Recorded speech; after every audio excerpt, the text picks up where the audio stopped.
Hello there, I'm Paul. Thanks for joining me for this look around the PA34 multi-engine aircraft, which is a Piper Seneca. Just before we begin, this is one of two PA34s that are owned by Ravenair Flying School, based at Liverpool, and that's where I'm training at the moment for my instrument rating. And I'd just like to say beforehand, I'm not sponsored in any way by them, but I would highly recommend them for any of your training needs. So yeah, it's hopefully you will find this useful. I could go on in great detail about many of the different things, but I've tried to keep it brief as much as I can do, just for anyone who's interested in seeing around and a look at what the various instruments do. So I'll leave it there for now. Hope you enjoy the video, and I'll speak to you soon. Bye for now.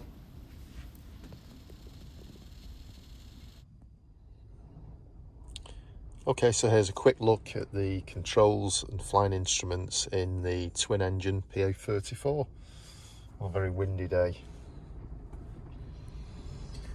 So first of all, we've got over at the left, we've got the magnetos. It's split, so there's the two for the left engine and there's two for the right engine, so that there's some contingency if one fails. And the magnetos are basically going to cause the spark to ignite the fuel vapours. Moving over, there's the left and right start, engine start, and also primer. Below that, there's the light controls, so you've got the landing lights, left and right, two lights there, and then there's the navigation lights, which are the green and red lights. There's the anti-collision lights, and the pitot heat, which is for the pitot probe, which is gives us the airspeed indication. Okay, then you've got the fuel pumps left and right over to this side, with two settings for low and high. We don't usually use those under normal circumstances.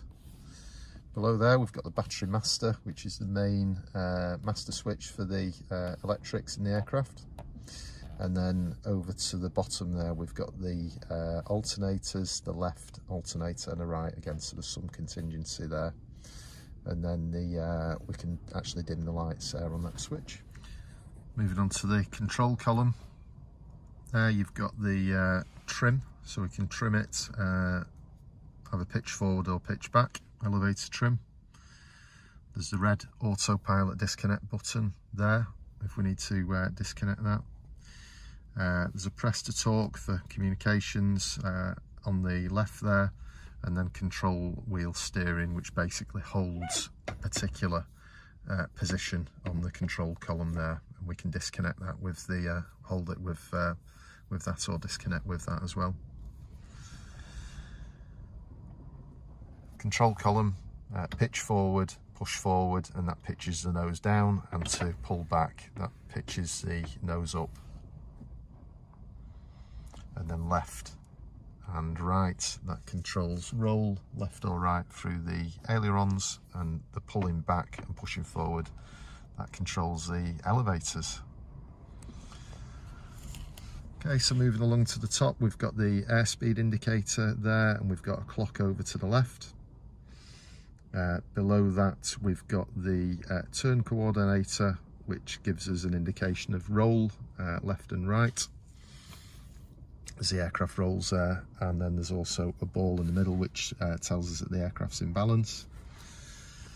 Moving over, we've got the Aspen control, which is when it's on, and I'll show you a little bit about that, but that basically is an electronic LCD display, which gives the pilot flying display, which gives us an indication of all of the main primary instrumentation is displayed on there of what we need to fly.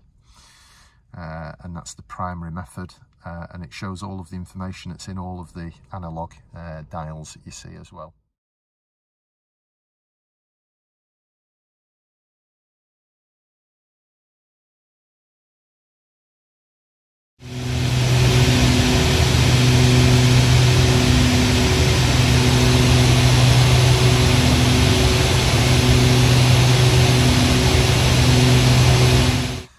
Moving over, we've got the blue one there is the attitude indicator, which can show us whether we're pitching upwards or pitching down, and also will show roll and shows the degrees of roll on there as well.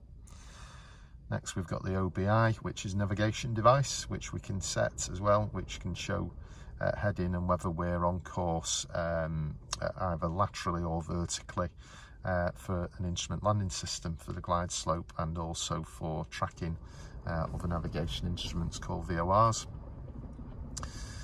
Below that we've got the altimeter, which is very important because that's there's different settings on there, so you need to make sure you're on the correct setting to make sure that we know where we are in relation to ground or terrain. Then over to the right we've got the ADF needle, and again that's a navigation device, so we can have that if we tuned into a particular navigation aid. That needle will point to the actual nav aid, so we can use that to show where we are in relation to that navigation aid, and that's used commonly for holds, so that we can work out exactly where we are in the hold and navigate around it. Over at the top you've got the basically a warning lights, an annunciator panel, and we've got a test switch there, so we can show whether the engines are over boosting and various different things as well. And then over to the right there you've got the trim switches and the Autopilot master switch at the top. Then we've got the control communications panel. I will go over these in more detail individually, but this is just a basic summary of what we've got. So that controls the navigation aid, communications, and basically our verbal communications as well, where we can use the switches to select different tune frequencies. Below that is the Garmin, and that's the main navigation and flight planning system that does various different things. It will show where we are on a moving map, and we would load a flight plan into that computer basically, and load procedures into it also.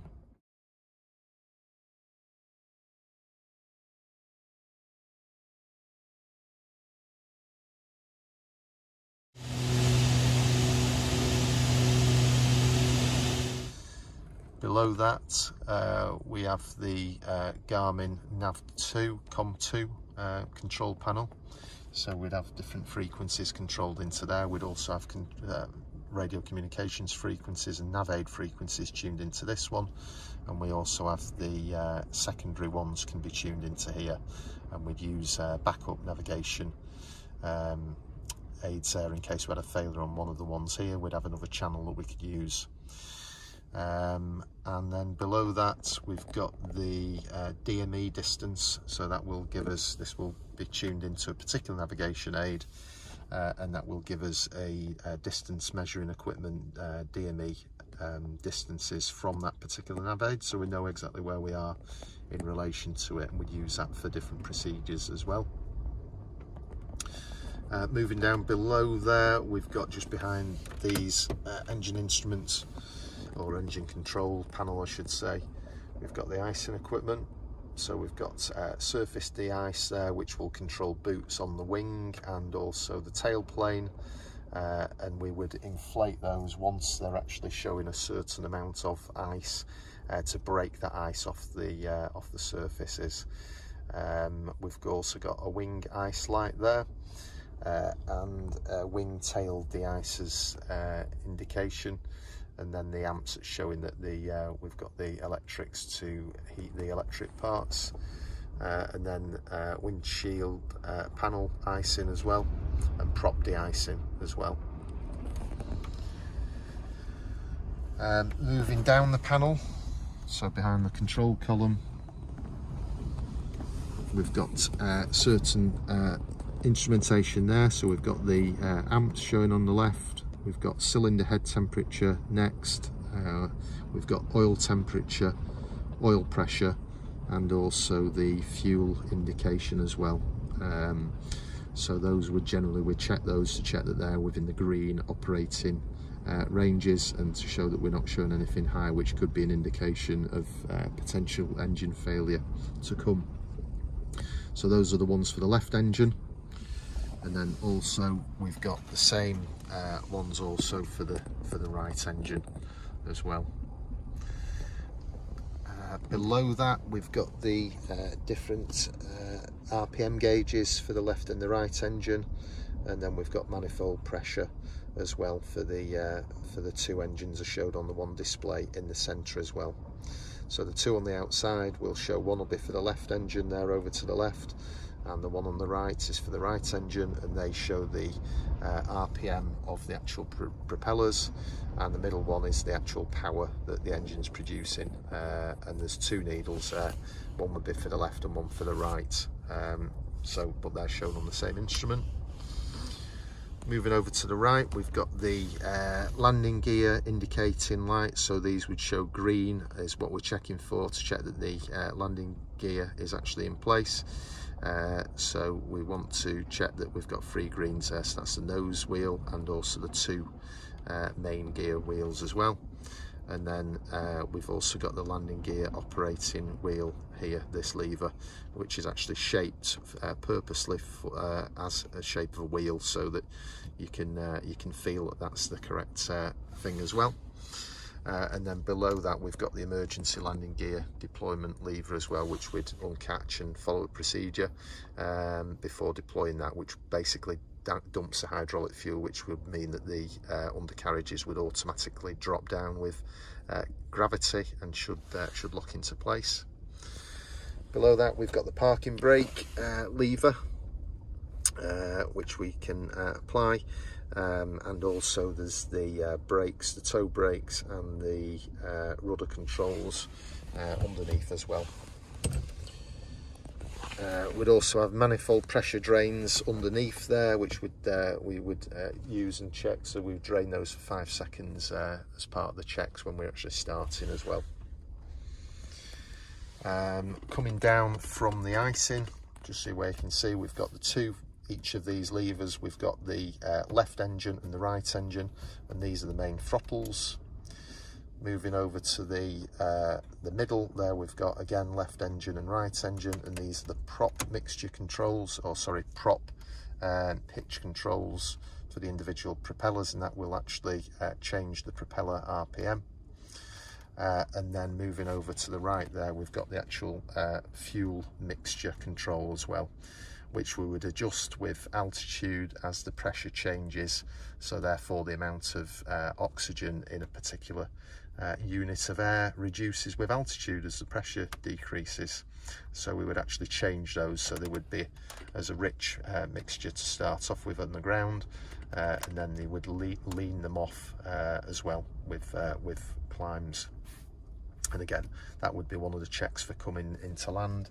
We'd be checking that those mixtures are rich and the props are fully fine as well, in anticipation of any potential go around, so we've got maximum power. We've got various warning lights as well, so we've got a low volts warning on the left, we've got 2 starter warning lights on the right hand side, and those are really critically important for part of the procedure for starting the engine, that you would check that those are out. Again, there's one for the left and one for the right.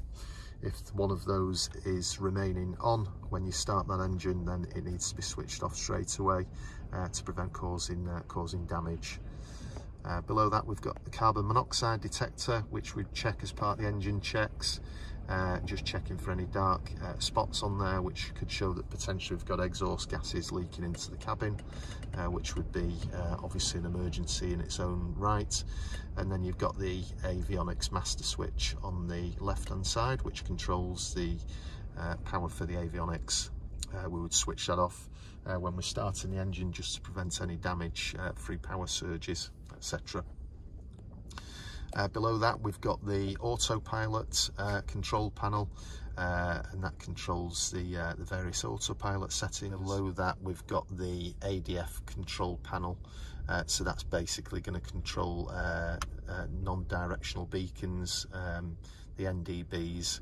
So we would control that with setting options for 2 of those controls, which is again a nav aid, which corresponds to this instrument here.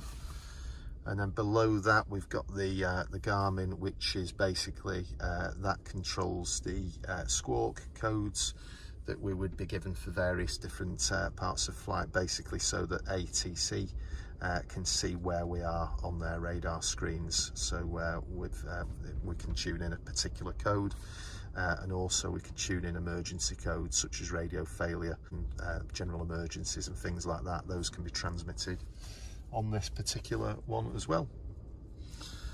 Below that we've got the exhaust gas temperatures for the two engines, one for the left, one for the right, and then again we'd look at those, check those are in the green range and they're showing a stable indication. And then over to the right you've got the gyro pressure gauge, which again that should be in a range of 4.5 to 5.2. Below that you've got the doll's eyes for the left and the right, so we're looking at that to check that those lights are out and it's within the operating range, because that controls the instrumentation, or I should say various instruments, the gyro pressure that controls those. So that's important that that's working properly so that we've got the correct instrumentation. Below that, should just mention to the right of the throttle body there, you've got the friction control for the actual throttles, so we can set how free and easy they do move. Usually we'd leave that in one particular setting. We've got some further light panels there, so the panel lights and the radio lights, those controls, so we can operate those to different settings depending on whether it's night flying, etc. Below that we've got the fuel flow gauge as well, another one of the methods of seeing that we've got the correct fuel flow, and that would form part of the checks. Moving over to the right, you've got the other pilot's control as well, and also below that you've got the fuse panel, so you've got all the different fuses there. I won't go into all of those because the video will go on forever, but you can see for yourself there's quite a few fuses there. And then above you've got the altimeter as well, such an important instrument, so you've got that one for the other pilot as well. Okay, moving down, we've got the alternate air controls there. Again, they're shaped quite easy to see, and that just gives us an alternate form of air as well. If there was an issue, we'd usually have that off, but it just gives us another option as well.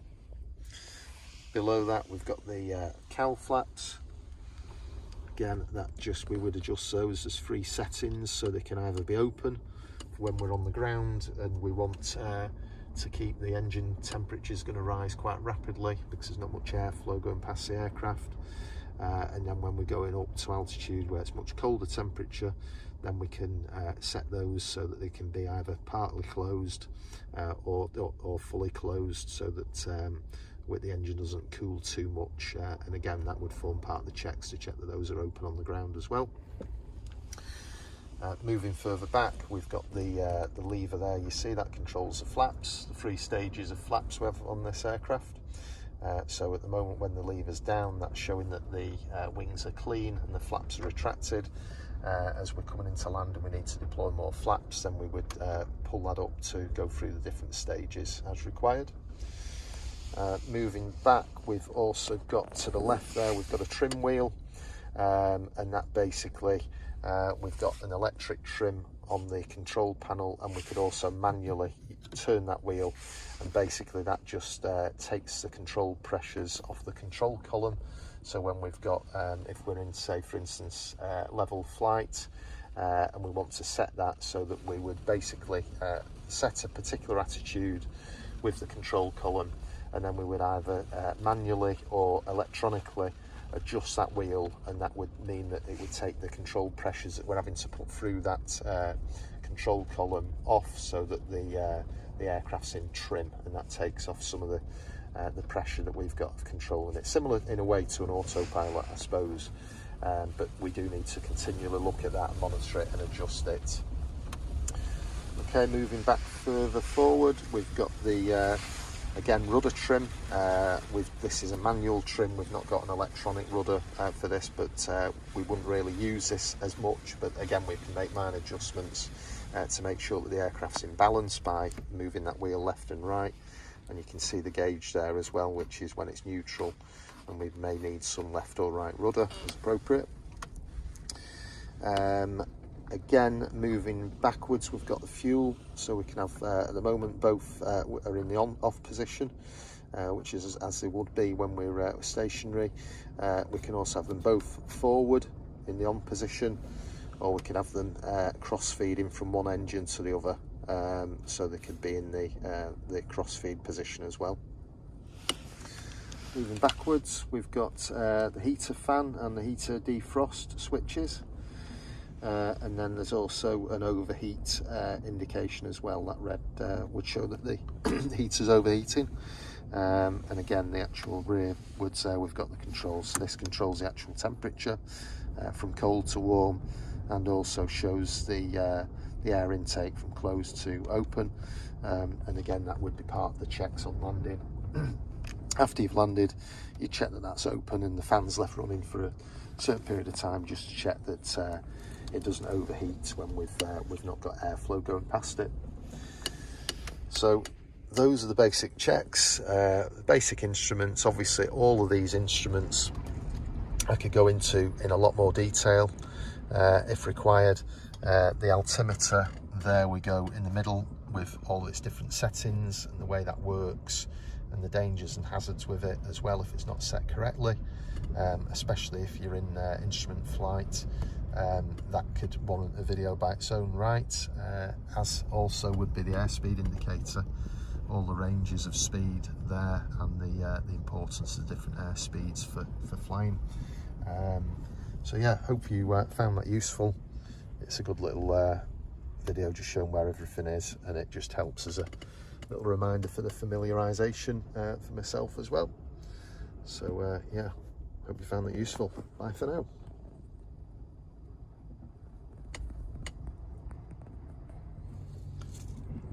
Okay, it's a particularly windy day here, and all of the aircraft are being positioned to put them into the wind, just in anticipation of the strong winds, the weather system that's moving in.